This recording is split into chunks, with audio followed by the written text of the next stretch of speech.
भागवत कथा को नारद जी ने सनत कुमारों से प्रारंभ करवाया तो ज्ञान और वैराग्य की मूर्छा अवस्था खुल गई। भक्ति सुतौ तौ तरणौ गृहीत्वा प्रेमे के रूपा सहसा विरासीत। श्री कृष्ण गोविंद हरे मुरारी नाथेति नामानि मुहुर्वदन्ति। गोविंद का कीर्तन करते हुए भक्ति देवी अपने दोनों कुमार ज्ञान और वैराग्य को लेकर के प्रकट हो गई और ताता थैया करके नृत्य करने लगी। अच्छा देखिए, भक्ति देवी के ऊपर भागवत का क्या प्रभाव पड़ा कि जैसे ही भागवत के मधुर मधुर श्लोक कान में गए, ज्ञान और वैराग्य के गए, सोई दोनों जाग गए। बोलो राधे राधे। अच्छा देखिए, ज्ञान और वैराग्य नारद जी के गीता पाठ करने पर नहीं जगे, जगे फिर सो जाए। पर भागवत कितनी अद्भुत। अच्छा, इसका मतलब ये नहीं है कि गीता छोटी है भागवत बड़ी है। हल्का या बड़ा कुछ नहीं, सब बीमारियों की अलग अलग बीमारियों की अलग अलग दवा होती है, अलग अलग दवा होती है।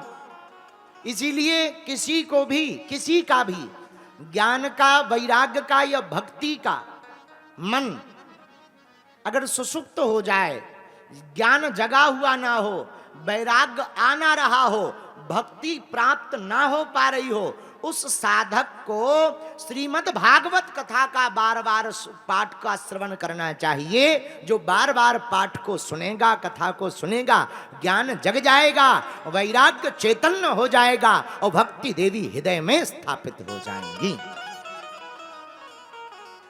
लेकिन नारद जी ने सनत कुमारों से प्रश्न किया, महाराज आपने चमत्कार तो दिखा दिया कि जिन ज्ञान वैराग्य को हम जगा नहीं पाए वो आपकी कथा से जाग गए, लेकिन महाराज क्या आपकी कथा ज्ञान और वैराग्य भर को जगाती है या कुछ और भी करती है?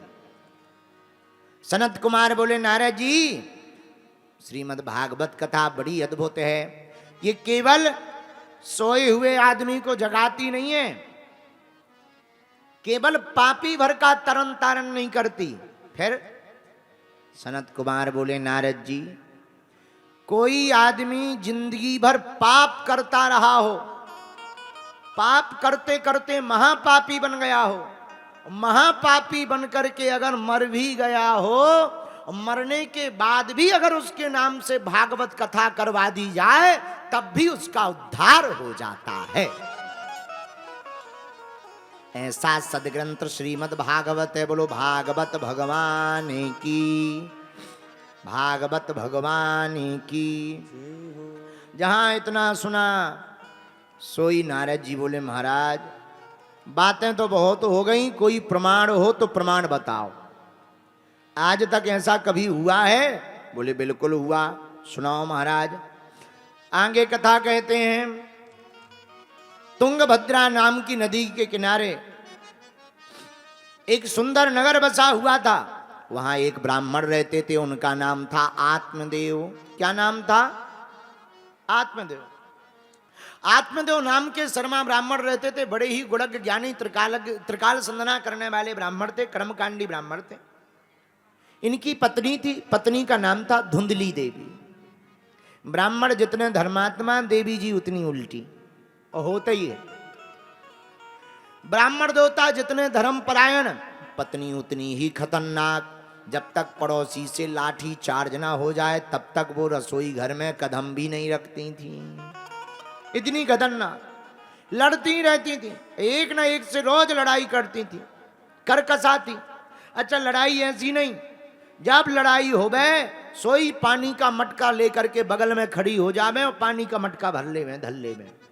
तो लोग पूछेंगे, देवी माता जी और तो सब ठीक है, तुम लड़ाई लड़ती हो सो तो ठीक है, पर लड़ते समय पानी का मटका क्यों बगल में रखती? धुंधली देवी ने कहा, वाह बड़े पागल हो, हम जब गाली बकेंगे तो गला सूखेगा, गला सूखेगा तो पानी लगेगा, पानी लगेगा तो पानी पिएंगे कि नहीं पिएंगे? अरे महारानी, पानी अगर पीना ही घर जाके पी लो, वाह, जब तक अंदर जाएंगे तब तक तमाशा देखने वाले नहीं भाग जाएंगे।